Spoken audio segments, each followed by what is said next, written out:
Hello, everyone. Welcome back to the Coe Show. My name is Mason Coe. I'm here with my co-host, Aaron Coe. And today, what day is it today? Monday, June 8th. Yeah, we're recording a day late because we just kind of forgot to this weekend. How was your weekend? It was pretty good. Nothing too exciting. Yeah, I didn't do anything at all, actually. I really didn't leave my room, honestly. But so let's get into our business shout-outs right away here. These both come from you. I'm not familiar with either of these. Okay, so first we've got Larry's Plumbing Supply. And you know how, if you wanted to buy sporting equipment, well, you like Ryzan Athletics, right? Mm-hmm. But if you needed like a baseball, you could go to Big Five and probably find a baseball. Yeah. So with Larry's Plumbing Supply, like you can go to Lowe's and get plumbing stuff, but if you really need specific stuff, Larry's has everything. Okay. And it's a local business, and Cool. They're awesome. Nice. All right, Josh's Taps and Caps. Yes, they have beer, and beer is the greatest substance, Well, there you go. liquid, whatever, on the face of the earth. It's kind of like, Whistle. I mentioned Whistle Stop before. That's right here, around where we live. Josh's Taps and Caps is down in Snohomish, and it's kind of similar. They have a bunch of different things on tap, and they always have some really, really good stuff. So if you like quality beer, go check out Josh's Taps and Caps. And you can, I think they can have people in there now. You can actually sit down and have a beer at Whistle Stop and at Josh's Taps and Caps. So Cool. Try before you buy. Yeah. Yeah. All right. So on, I think it was Friday, maybe, Roger Goodell, on behalf of the NFL, put out a video. I think the NFL put out a statement too, kind of, I guess, apologizing like a little for how the protests were handled. Yeah. A few years ago. So has your, I guess, like, obviously all this time has passed. There are, a lot of things have changed over the last few years. Do you think, like, has your opinion of Colin Kaepernick changed? Like, have you? I don't know. I think so. He is such a complicated figure. Yeah. I do think that, obviously, I think there's a greater acceptance for what he did now than there was when he did it, Mm-hmm. by just the general public and also the NFL. The public opinion has changed, especially here in the last week.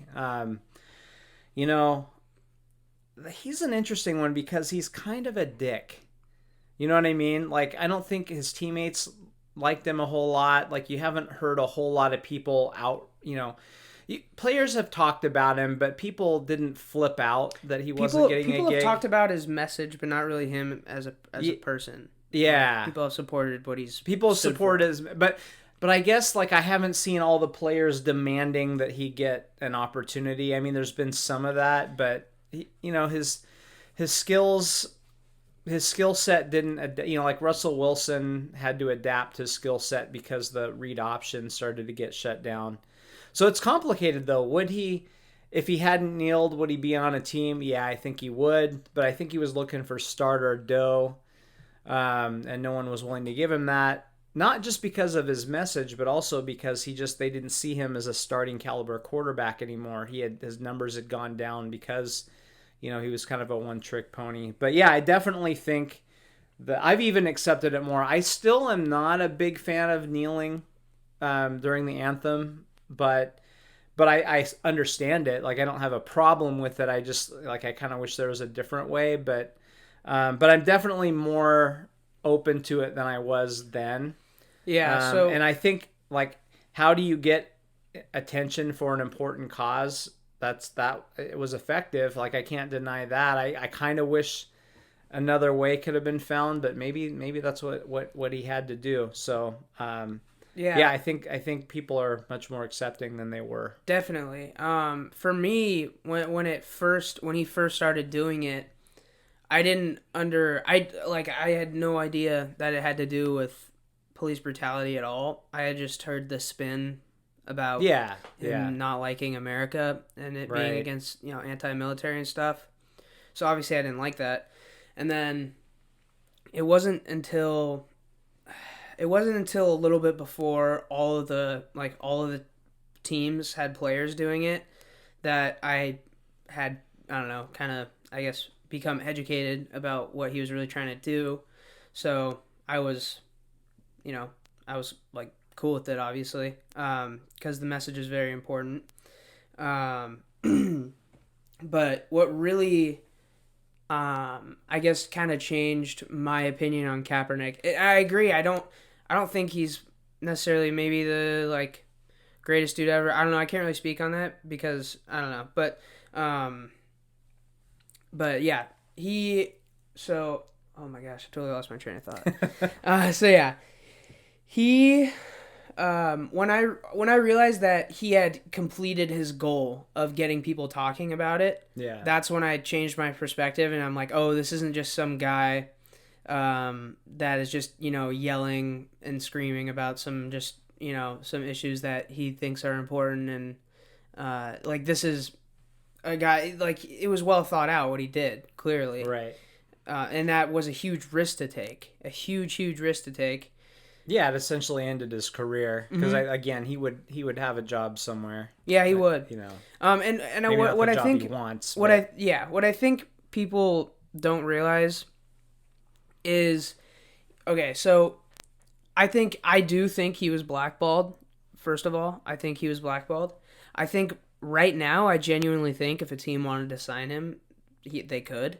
And I don't know if there was a conversation of no one can sign Colin Kaepernick, but the owners talk, and I feel like there's a general kind of mindset that they all have among them about certain topics, and so yeah, I don't know if there was deliberate conversation saying we cannot sign Colin Kaepernick, but I think he was definitely blackballed.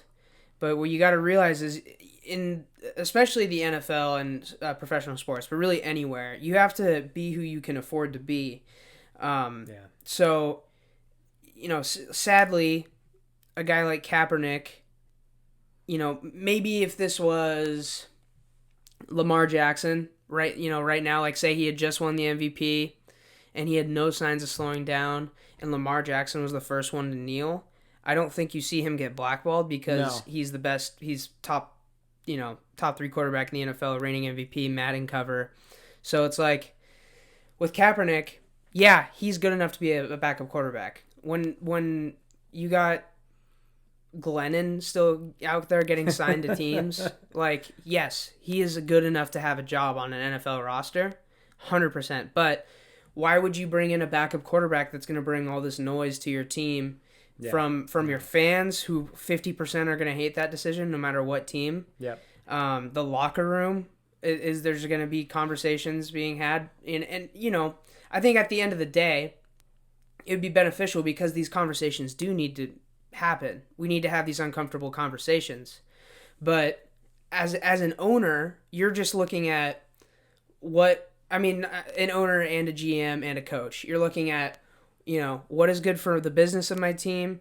You're looking at what makes my team the best, what puts us in the best position to win a Super Bowl. And I think although Colin Kaepernick is better than at least half of the backup quarterbacks in the NFL right now, he would just bring so much talk, just in it, good or bad, just talk. Yeah. And it's away from the norm, which is what the owners don't want. They want very pipeline, where the NFL protect the shield and move forward.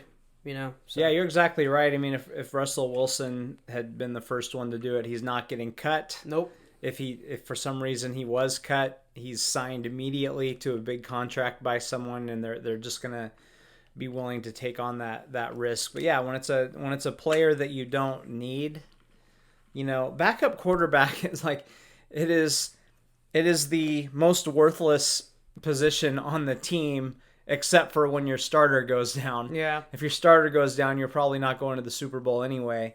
So yeah, why would you bring in all that noise for someone who if your season goes well, never gets on the field. So none of it surprises me. And as far as Goodell goes, he does whatever he thinks the PR move is. I was gonna say it's a very, very great. It's a very, very great time to be with the movement right now. I think a big difference between who's the NBA commissioner, Adam Silver. So I think he gets in front of some things. So he sees things coming, and he says, "Well, like when they decided to call NBA owners governors." Yeah. Sorry, I shouldn't have said owners, but because of the connotation of slave owner, right? That sort of thing. I hadn't even really heard about that. He just did it, and he's then he heard a whisper of it, and is like, "Oh yeah, who the hell cares? Let's change the name." Yeah. So what? They didn't have to do this big PR thing about it. Like they just did it quietly, and then for about 8 hours on Twitter, some MAGA hats were getting really pissed about it for some reason, and then the rest of the people were like, "It doesn't change anything at all. So who cares?" Just like Adam Silver did. He was like, "This doesn't change anything." Yeah, it doesn't make any difference. So no. Just makes some people happy. So Goodell, I think the NFL does a lot more of let's float. So when you talk about a player getting suspended, let's float out this guy's going to get suspended for 2 weeks and see what the reaction is. Oh, it was negative. Okay, we better do 6 weeks. He does stuff like that. He spends so much time gauging something that by the time he does something, it's wrong, and it's behind. It's too late. Yeah. So that's kind of what's happening here. I thought, if you've seen the video, I think it's great. But yeah, it's just typical of, okay, the PR wind is blowing toward, we need to support this now. Okay, let's do it. What I feel good about with that video though is if he was truly all the way the other side, like all the way against it or whatever, I don't think, could he bring himself to put out a video like that, or would he just not say anything? He's for whatever brings in dollar bills. Fair enough. And that's pretty much it. Fair enough. It's interesting with the whole anthem thing, and obviously we're a little bit connected to the anthem because your sister sings the anthem at a lot of major college events and some high school events and other stuff, and so we watch the anthem probably more than your average Joe. Yeah. But I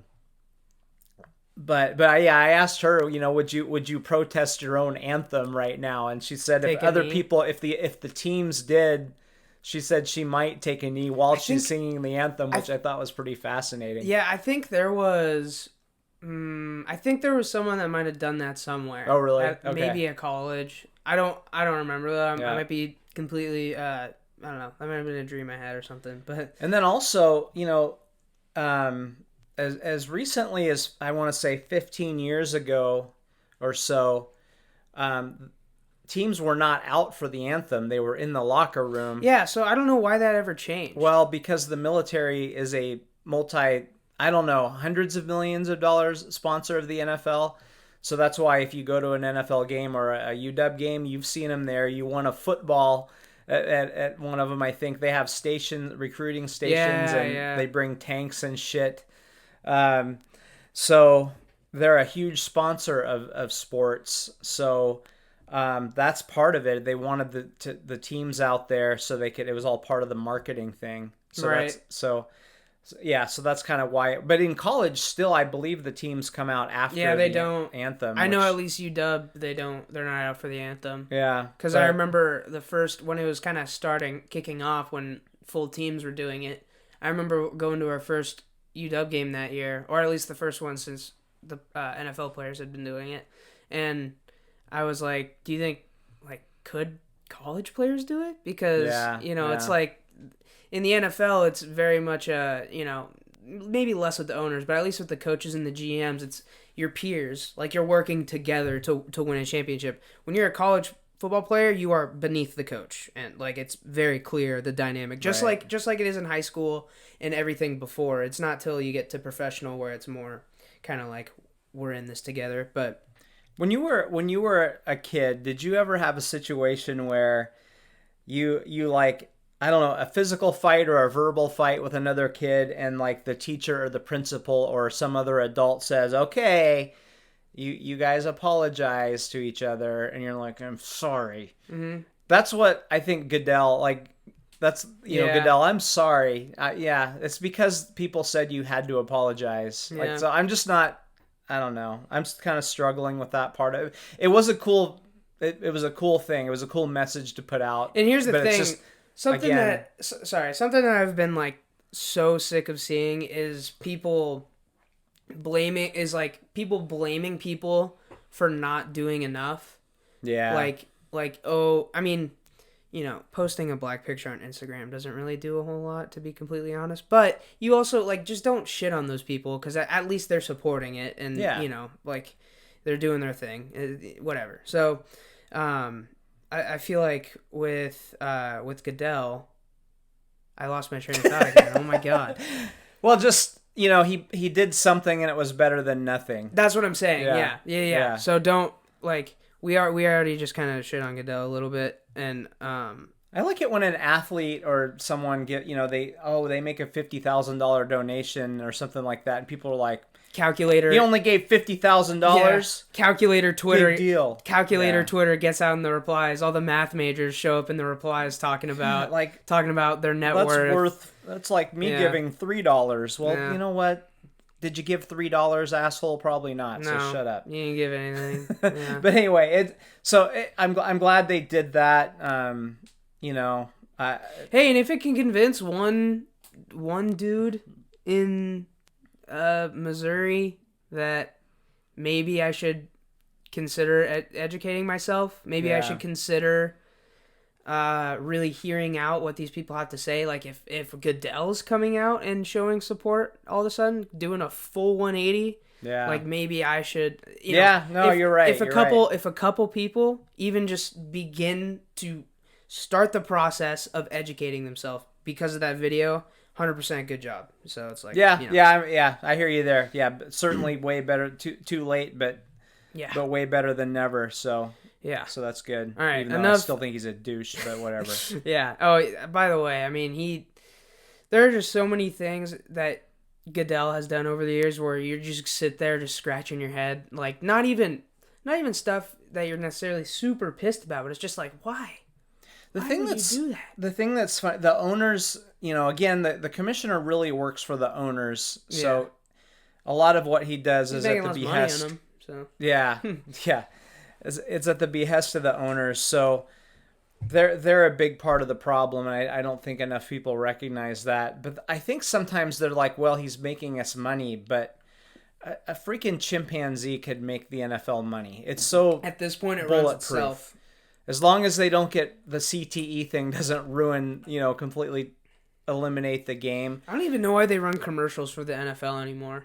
They run like Monday Night Football commercials. Why even? Yeah, it's just so like, and it's one of the few things that people can't DVR. Yeah. You know, I don't know if we talked about this on the podcast or not, but I know we've talked about it. You know, I used to like to DVR a football game and start about an hour into it, and then by the time you get toward the end, you're done with it. Pretty much caught up. But if you're someone that likes to see what's happening on Twitter, you can't do that because now you. And I'm on Twitter in between every snap. I'm on Twitter pretty much. Yeah. So it's like there's no chance. So it's DVR proof. So you're seeing all those commercials where everything else people just DVR anymore. So that's why the NFL makes so damn much money, because people are stuck with the commercials whether they like it or not. All right, so the NBA has officially approved. Are they bringing the Sonics back? No. Then fuck the NBA. Okay, fair enough. I'll never judge you for that. But NBA, if you're watching, fuck you. I hate you. Okay. I don't necessarily. All right, you can continue. Okay, NBA. They have come out with a plan to do a 22-team kind of extended regular season playoff type deal. So basically, how it works is I like how what they did. First, they're like the top 8 are in, and they're like, wait. Zion in Yeah. ninth place? Yep. How about Yeah. we switch that up just a little bit? So that was interesting because we got to get Zion in the goddamn playoffs somehow. I have no doubt in my mind that was a major factor in what format they chose. Yeah. Anyway, I think if Zion's the 8th seed, maybe I don't know if it'd be a different format, but it might be for sure. So yeah. Anyway, yeah. So by the way, the Kings are 10th right now, so they had to find a way to get the 10 seed in. Okay. So they're starting July 31st, which sounds like a long ways away, but based off what quarantine has been like for me so far, I'm going to go ahead and say that's going to fly by pretty quick. Hope so. So there are 22 teams, and the way they chose 22 was any team that was, obviously if you're top 8, you're in, and then any team that was 6 games behind or fewer to get in. So that means in the East, it's only the Washington Wizards who shouldn't be in this. Right. Just shouldn't have an opportunity. Do you have their record there? 24-40. And also, I don't know. Anyway, it doesn't matter. They suck at basketball. Yeah. They're not good. Yeah. Even the 8 seed Magic shouldn't even really anyway. But the interesting thing, so there's only one extra team making it from the East, but there are 5 from the West. Wow. Which just kind of shows you what, I mean, actually, never mind. The Suns are 26-39. I don't know. Yeah. They're pretty much the same as the Wizards in this situation. But yeah, so you got the Blazers. But aren't the Suns a better team? I mean, I don't follow it like you do, but wouldn't the Suns beat the Wizards if the Suns were if they switched conferences, the Suns would have a better record, right? And I believe that at least. So yeah, the Suns, Spurs, Kings, Pels, and Blazers are the 5 to get in from the West that would not previously be in. Now, obviously the top 8 teams from each conference get in too. So the way that these last 8 regular season games from July 31st forward will go. Any team that is within 4 games of the number 8 seed. So, I mean, I don't know what happens if there's more than one team within 4 games, because the number 9 seed will then have to beat the 8 seed twice in a row, and the 8 seed only has to beat the 9 seed once. Okay. So I don't know what happens if there's 2 teams eligible. I guess they play 1-on-1, and then the winner of that plays the 8 seed and has to beat them twice. I'm not really sure, but so yeah, starting July 31st, and Game 7 would be on October 12th. Wow. So yeah, I mean, starting basically at the beginning of August all the way through to mid-October, we're gonna have some really exciting stuff from the NBA. I am so pumped about this. And so the lottery is also August 25th, which will be, I think, around the conference. I think it'll be the conference finals will be, I think, during then. Okay, that's interesting how that's all so tight. Yeah, and then the draft is 3 days after Game 7. Wow. Yeah, and then the GMs are not even going to be watching the fucking finals. Yeah, no. I got other stuff to do. For sure. And then the 2020-2021 season, I don't know if this is confirmed yet, but I've seen the date as December 1st. Oh, wow. For the next year. So about a month later. So pretty quick turnaround as well. I think, I don't know exactly how long the off season is regularly, but I'm pretty sure it's a little shorter. So that's obviously very, very exciting. We already talked a lot about the potential outcomes of this, both just from making our picks in the playoffs to which teams might have an advantage or a disadvantage. But one thing that we might have missed is something. I think you sent me a link to I guess it was on radio, or is that? Yeah, it was on Softy's show. Okay. George Carl was on there. He has a weekly spot with Softy on KJR. Yeah, so go ahead and I guess So talk about basically, one thing, you feel a little bit bad for the Bucks and the Lakers, right? Were in first place. that. Yeah. So you work hard to get home court, and now there's really no home court because they're all playing at Disney World, right? Mm-hmm. So there's no advantage at all there. So this could be what George Karl was saying is this could really be a big deal for the Clippers, because assuming the Clippers and the Lakers both advance to the Western Conference Final, which I think most people thought would happen, Pretty much including everyone. both of us. Yeah. So if that series happens under normal circumstances, the Lakers have a huge advantage because Lakers fans are also going to be buying up Clippers tickets. So like you go to a home Clippers, they play in the same arena. Right. So you go to a Clippers home game and it's probably at least half Lakers fans. So now the Lakers lose that advantage. So George Karl felt like that was enough to swing that advantage toward the Clippers, and he believes they should be the favorite in the West now. So I thought that was an interesting take. But it does definitely impact things. The NBA is probably, I wish I had numbers to really show this, but the NBA is one league that really benefits from playing at home. The NFL does too. When you're in an arena that's that compact, though, it's like complete, like genuinely, you can feel the wood shaking at times, and or it can be dead, pin drop silent in an arena like that where there's not a lot of extra noise kind of going on. I think the Sonics were 38-3 at home the year that they won 63 games and went to the finals. Holy shit, I didn't know that. So that's nuts. Yeah, so they were, and those three, I just heard they were just talking about this too, but those three losses were, I think they were by a combined 5 points, including an overtime game. So wow.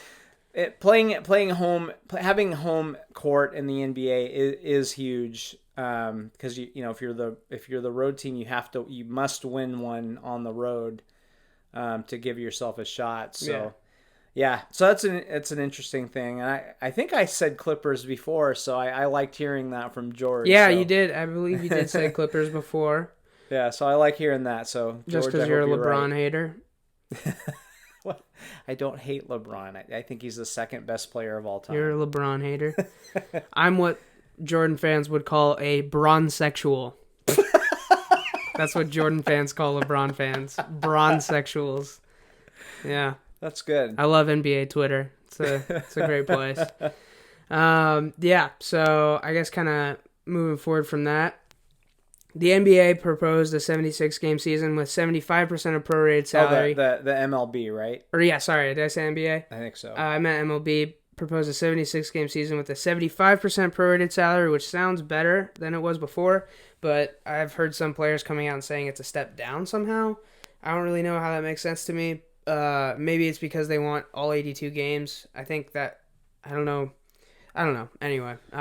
So basically the owners want fewer games so they can play. It's less prorated money that they have to put out. Yeah. So they want fewer games and a smaller percent of the prorated pay scale. So I guess it's a step in the right direction, but I'm gonna be so frustrated if they don't figure this out. Like, just find a way to freaking play the games. You're gonna kill your sport. Everyone stands to lose. But the problem is, like, the MLBPA has had such a good kind of they've done so good at negotiating with the MLB. Yeah. And it feels like if the MLB wins this negotiation in the MLBPA's eyes and then everyone else's eyes, like, could the MLB big dick them in the future? Like, you know what I mean? Like, could that set up a power swing there? Could it? Yeah. Could it set up badly in the future? Because you see NFL, the NFLPA continually, it seems like they're continually getting dicked over every single CBA because the NFL just has more money and, more and better of everything you could imagine. Right. Just because of, the change they have. So I wonder if the MLBPA is scared of, I guess, losing a negotiation with them. There are times where, so the U.S. in World War II, I'm going way out on a tangent. Okay, here. yeah, go But for it, man. World War II, USA and Russia team up. They didn't like each other. No. They hated each other, and obviously went into 60 years of Cold War or whatever after that. They had a common interest, though. But they had to beat fucking Hitler, right? Yes, so sir. they got together. I hate you and you hate me, but hey, we hate Hitler worse. Let's go kick his ass, and then we'll figure the rest out from there. So with the players and the owners, they are needed right now to help America through a tough time. And that a couple of tough times happening together, which are, obviously pandemic and then all the the other things that are going on with race relations. Like people need baseball. We need sports that. Sports is a way that people do come together, because it seems like there are some people that there are obviously a lot of football fans that might be racist, and that's a stereotype, but whatever. A lot of those guys that are football fans that are racist are clearly okay with black people when they're, playing football. So it's like, or baseball or whatever.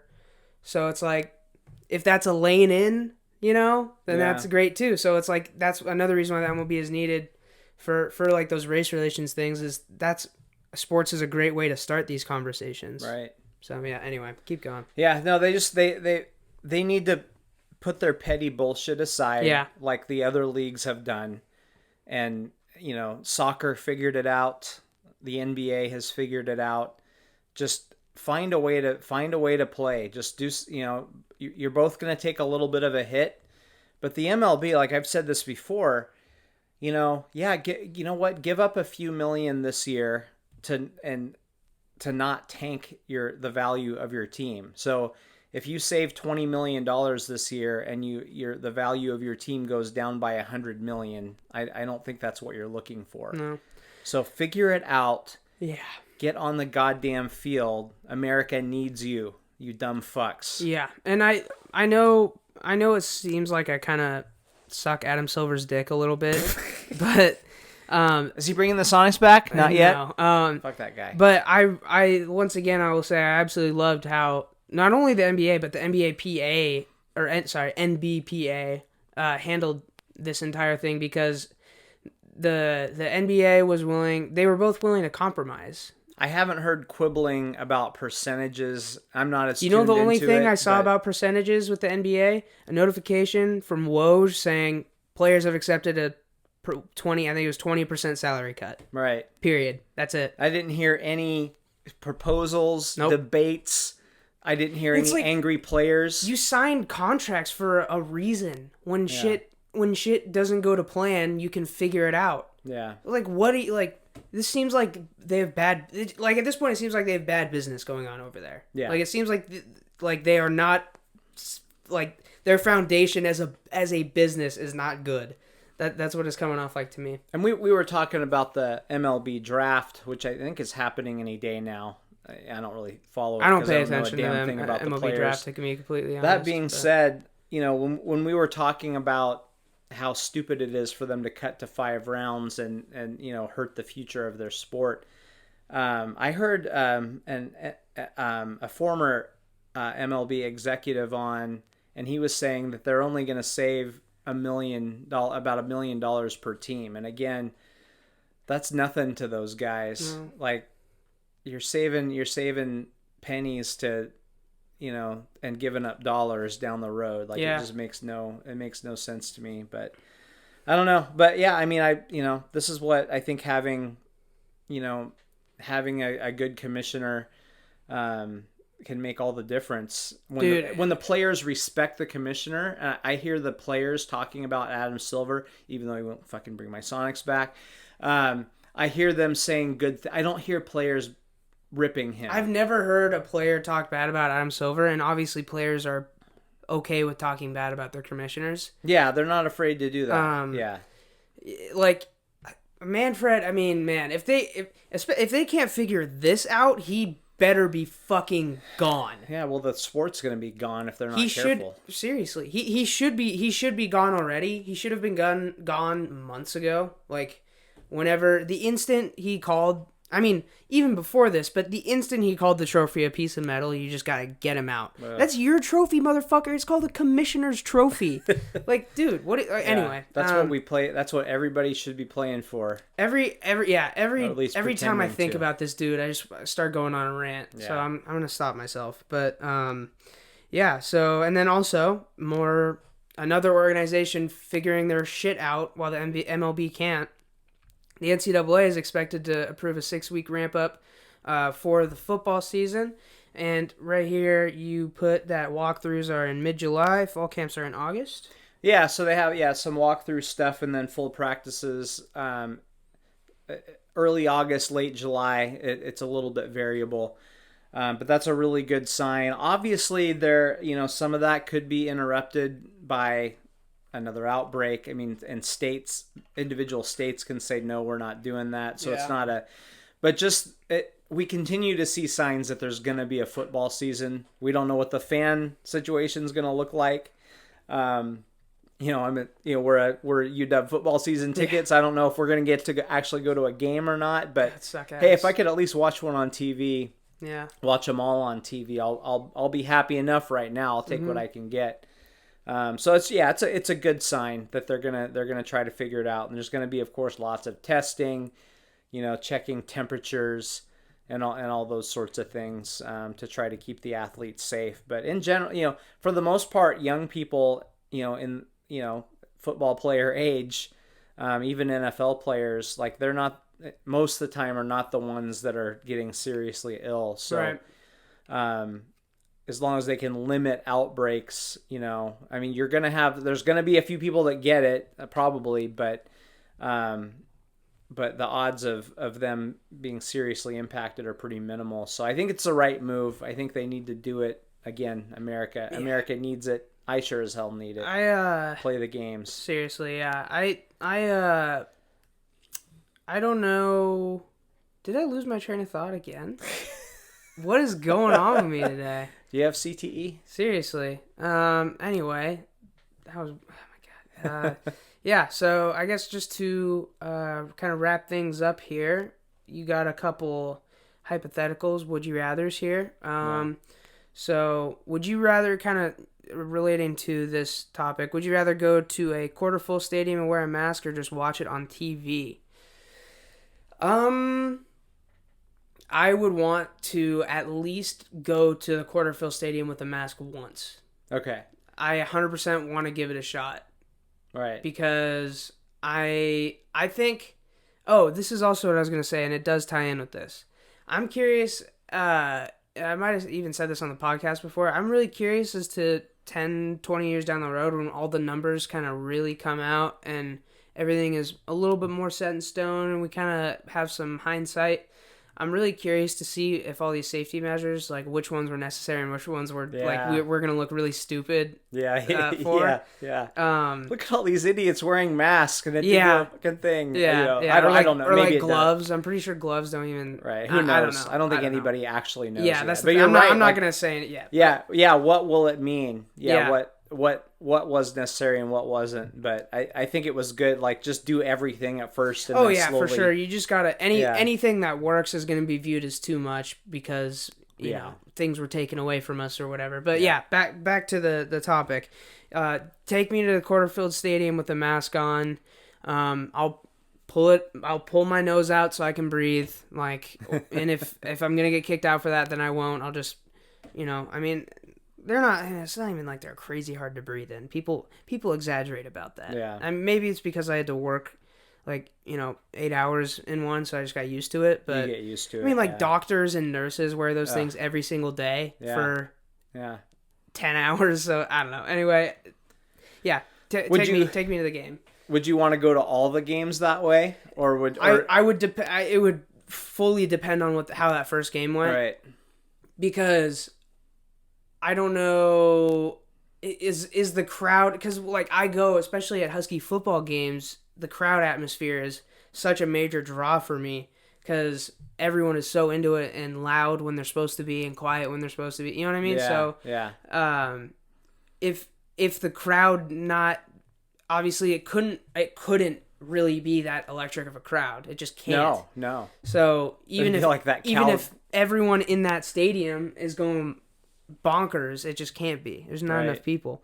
So if that took the air out of things, and I felt like, because I could see that feeling like you're just a sky cam. I could see that feeling like you're watching it on TV without the camera angles because there's no fan atmosphere. Yeah. What's the point of really seeing a game live when there's no fan atmosphere? You could just see everything a little bit better and from multiple angles with a broadcast, and you're sitting at home with a beer on your couch and you can take a piss and the bathroom's right there.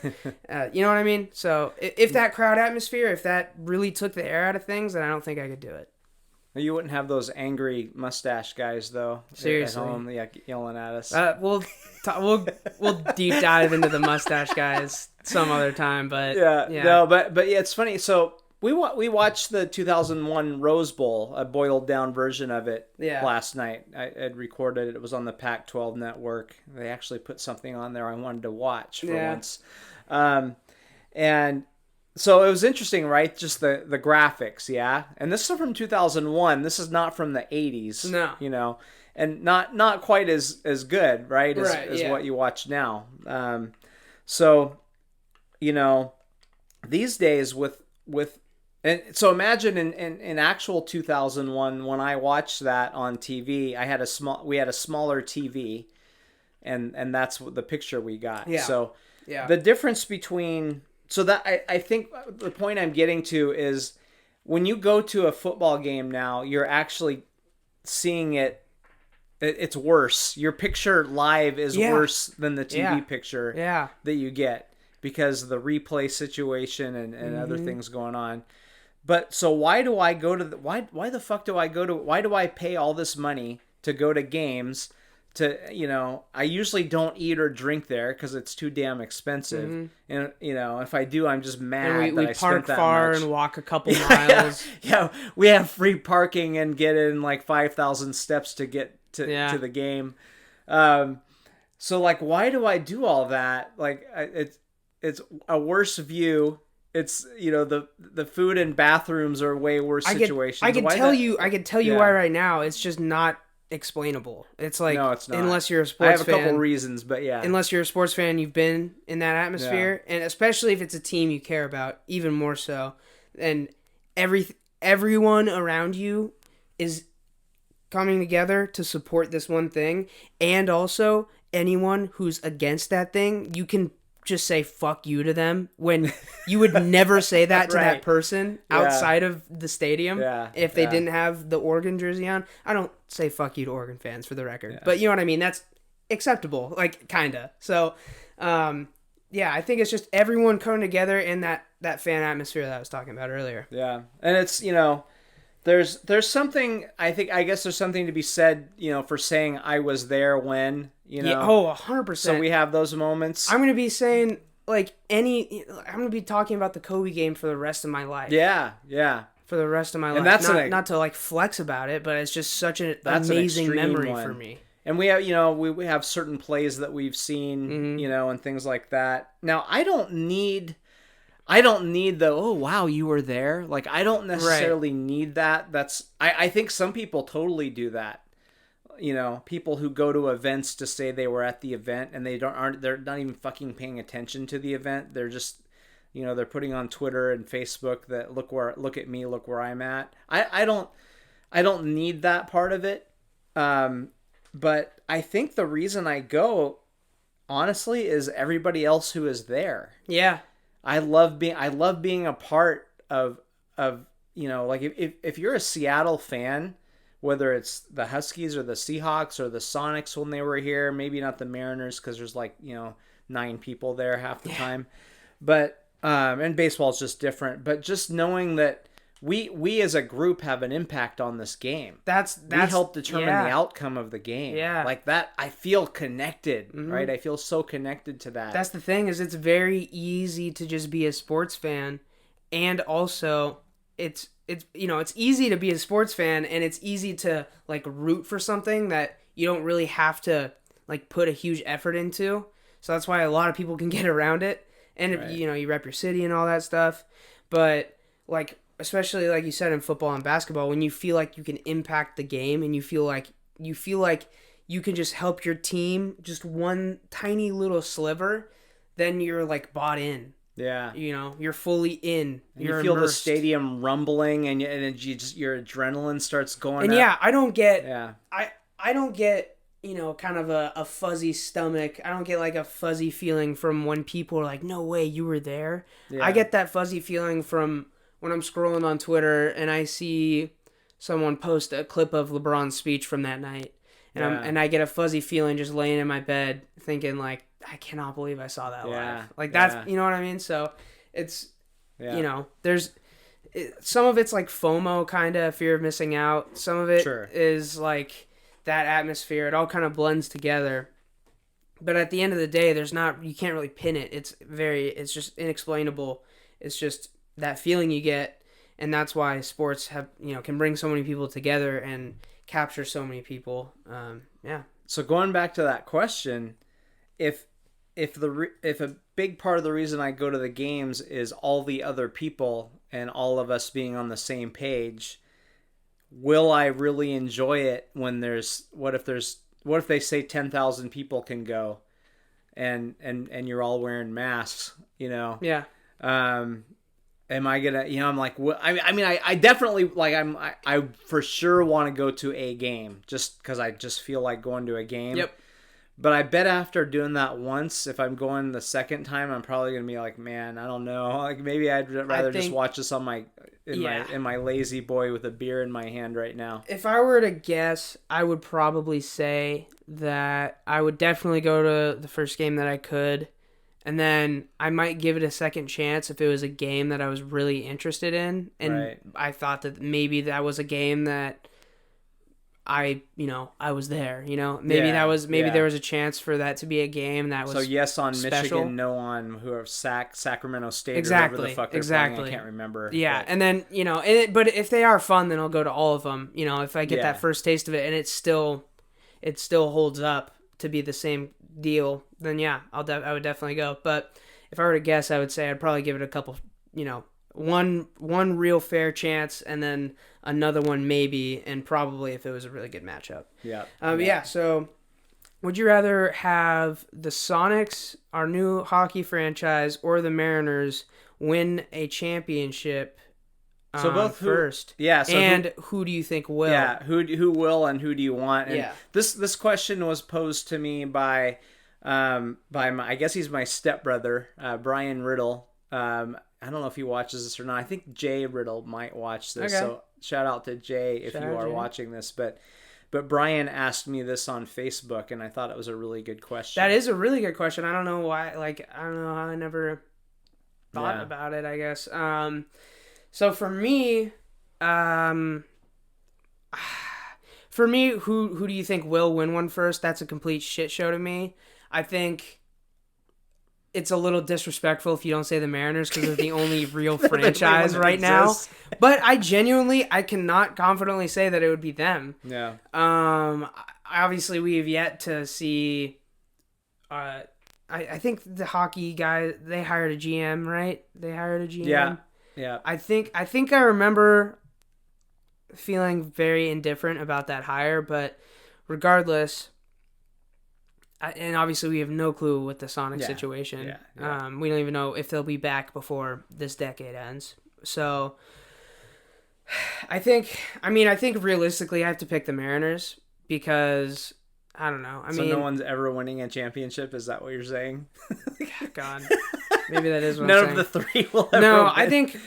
I think if you were to tell me, actually, for me, it's pretty much a toss-up between hockey franchise and M's because they're in a very similar spot of nothing. I think if you were to tell me that the Sonics would come back the same year that hockey did, I might pick the Sonics because I think they would see a lot of the city would see a lot of economic growth, and I think also fans would be very likely to latch on to the Sonics very, very, very, very, very fast and ride with them too, and be real fans. So when they're good, I feel like basically what I'm saying is when the Sonics come back, I feel like whoever owns the Sonics, hopefully, is gonna want to put absolutely all their chips on the table for Seattle, right? Which is what I think will hopefully happen, because why would you go through all this to like own a team? Yeah. Why wouldn't you just buy a different team? Oh yeah. So I'm hoping whoever ends up with the team, I just hope that they're willing to put it all on the line for the team. And I think so that's why I'm saying I think the Sonics would win the first title if they were to come back this year. I'm gonna go ahead with the hockey franchise without knowing what the Sonics are gonna do. I don't believe in the Mariners. Yeah, as far as who would I want to win, well, the answer is easy. It would be Sonics, just because that means they're here. Yeah, true. So that's all I care about. Now, pretend they're here anyway. If they're already here, if we had a Sonics team right now, I would want to see the Mariners 100%, 100,000%. I would want to see the Mariners. They've never even been there. Yeah, and I don't think Mariners fans deserve it more than anyone. Yeah, and I don't think people realize, if you were around in 95, you realize this, especially if you went to one of those games late in the season or in the playoffs. Just if you have a winning baseball team, how crazy this city gets about it. People saw it with football when we got good. Yeah.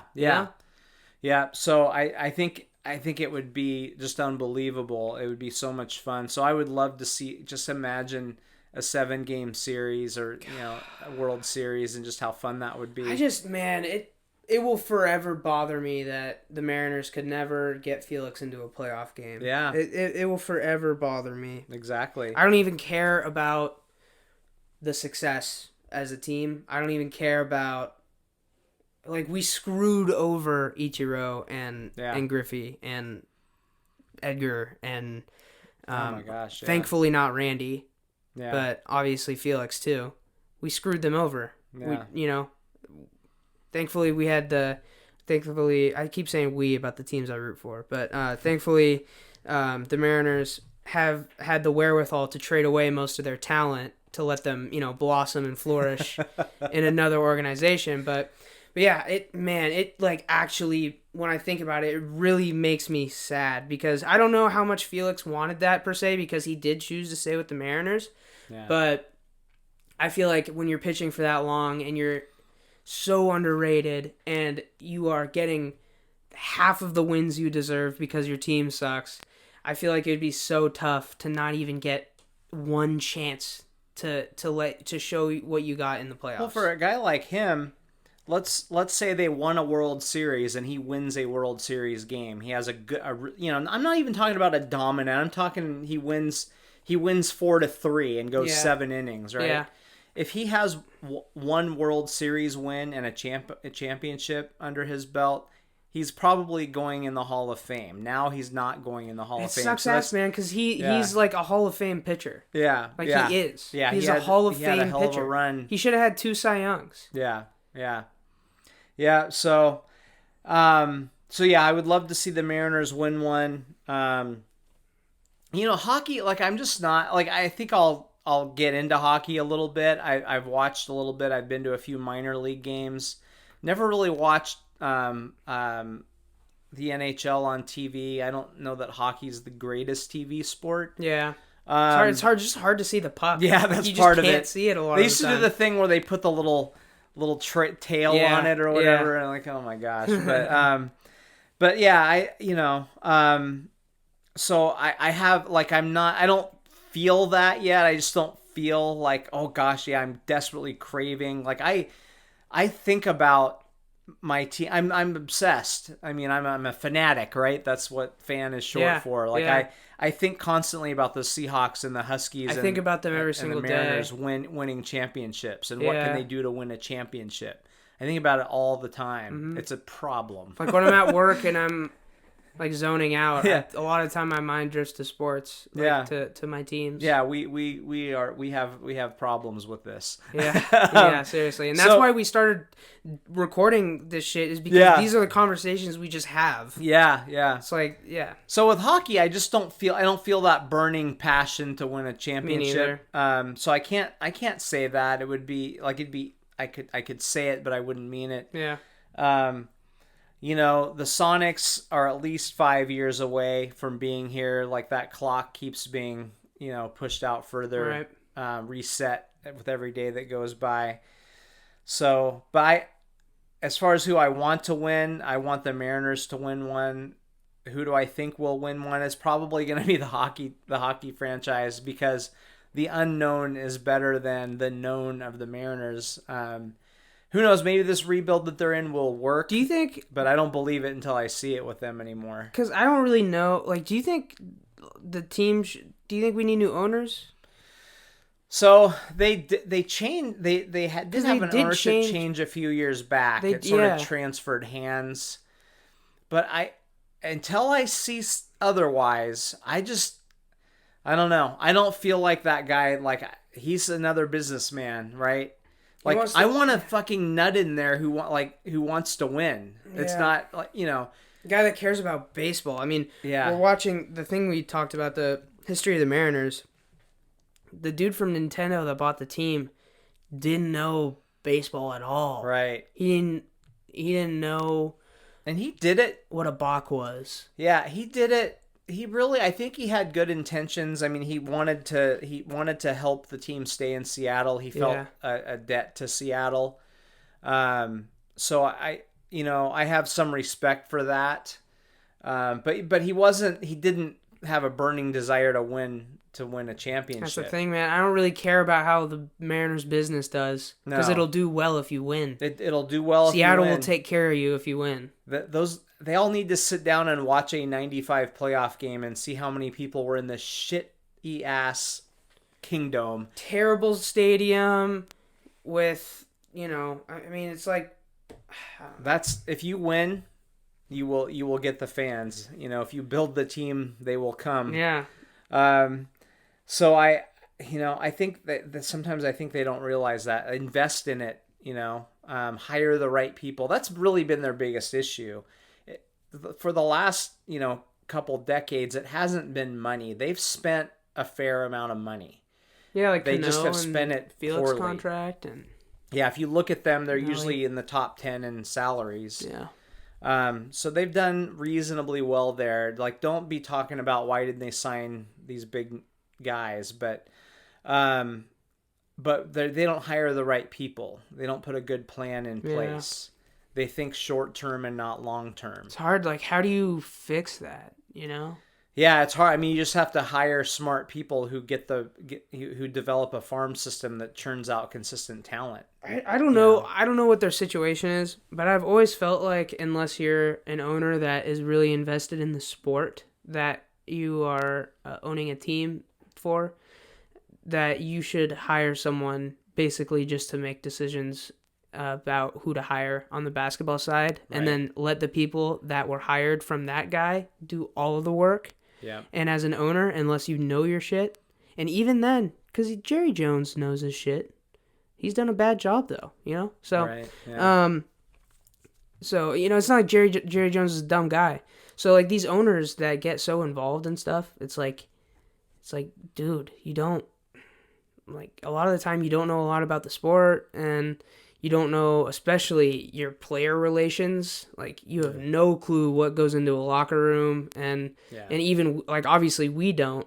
Like, so how could you expect this owner who developed some computer software and hit it big? Right. How could you expect him? And he, by the way, was not a basketball fan. Yeah, yeah. When he was growing up, how would you expect him to make good decisions for a basketball team? Just sell tickets and jerseys. You know what I mean? That's why Paul Allen was such a great owner. Yes. So he hired the right people to put in charge of the organization. He acknowledged, he's like, I'm a nerd, dude. Like, just let's sell some stuff, and you guys take care of the the rest. He didn't want to do interviews. He didn't want to be the story. No. But he did, behind the scenes, he did demand some things. So Holmgren has talked about this. Like Paul Allen would have him over after the season and what do we need to do to be better next year? But he didn't say, sign this guy, sign that guy, cut that guy. It was, what do we need to do? And Holmgren would say, well, we need to do this, this, and this. And Paul Allen would say, that sounds like a good plan. Let's do that. How much money do you need? Yeah, Here, let me sign the check. Like, that's what an owner should do. And I feel like the Mariners they've worried too much about making a profit this year instead of the long-term sustainability of their product. Think about your next 20 years, not just how much will I make this season. Yeah. Think about how much you could make over your lifetime and how much your franchise will go up in value, things like that. So anyway, frustrating, but yeah, hockey. The hockey team's going to win. And you said you want the M's to win. Yes, I do. But I think there's a lot of things I want in life that I'm not going to get, and that's one of them. And man, it's just with who do you think is going to win first? It's just such a shit show because it almost feels like the hockey franchise might even be in a better spot than the Mariners right now, where they're just completely blank canvas, and the Mariners still have complicated, like guys from the last regime and guys from this regime, and making a ton of trades and signing, it might be better to just have a fresh start. Yeah. Like, honestly. And who knows how the GM will be, and I don't even know if we have a coach yet. Maybe we do, but... I don't think we have a coach. The GM, I'm he sounds promising. He's had success in building up teams in the past, so we'll see. I think there's a chance I might become a hockey fan here. Yeah. The tough thing is, obviously, maybe, the more hockey I watch on TV, I'm guessing the better I'll be at following the puck. But I think, I don't know, it's tough because I'm such a big football and basketball fan in particular. I follow them very meticulously. I also am a baseball fan. I do follow it, but kind of more in the general sense. And also NCAA too. So it's like kind of four things. And I've been getting way into the UFC recently. Right. So I don't know if I have room in my brain or heart for a hockey team, but I definitely have room in my heart for a hockey team. I always root for the Seattle hockey team, but I don't know if my fanhood will quite be there, at least right off the bat. Do you think it'll be like, because neither one of us are big soccer fans, right? But we've been to some Sounders games. We wish them well. We've watched a few playoff games. But we're not wearing T-shirts. I wouldn't around. even. I would almost not even I wouldn't consider us true Sounders fans. No, it's like golf clap. Yeah. Support them because they're from Seattle. Do you think the Seattle NHL team, will it be like that, or will you be a bigger fan than you are of the Sounders? I think I'm much more likely to be a bigger fan of the hockey team. Okay. I think it's tough to say because I don't know if the hype right off the bat will capture me and I'll start learning about our players and learn about our coaches and stuff, because I could see myself like for a week when the season starts, just looking up our players, buying a hockey sweater of who I think is the best one, right, based off my research. And I could see it going like that, or I could see it being like a Sounders type relationship. It's hard to say off the bat because they're probably not going to be good. So it'll be like basically it'll just be like what mood I'm in that month. Like when it comes back, will I dive into it right away, or will I let it sit? They might need, good? I feel like I'll watch them a little bit at the beginning, but to cement my fanhood, I'll probably need some sort of big moment. Yeah. So I'll give you an example. So, we've talked about this before on the podcast, but I moved from West Virginia in 1980, okay? And the Seahawks were on TV, and I watched them, and I'm like, okay, cool. I'm like in an area where there's a team. That's kind of neat. I was still a Cowboys fan. But it took it took 1983. My fandom increased a little bit, but when they beat the Dolphins in Miami in 1983, a huge upset, that was the moment that really I became a serious, like a real fan, not just like, oh, nice, oh, cool, I like to watch them and, pay attention to them. I became like a nut fan, like basically starting then. Like that moment and this has happened with the Mariners in 95. Now they've lost all those fans again. Yeah. But, 95 through 2002-ish, those big moments brought on fans. Mm-hmm. The Seahawks, the 12 since 12, they won the title in 13, but in 2012 they started to win. They had a couple big wins, and suddenly, those fans had that moment that sucked them in. So maybe we'll need something like that. I with agree. Hockey. I could see that, or I could see it being also a player that you really latch to.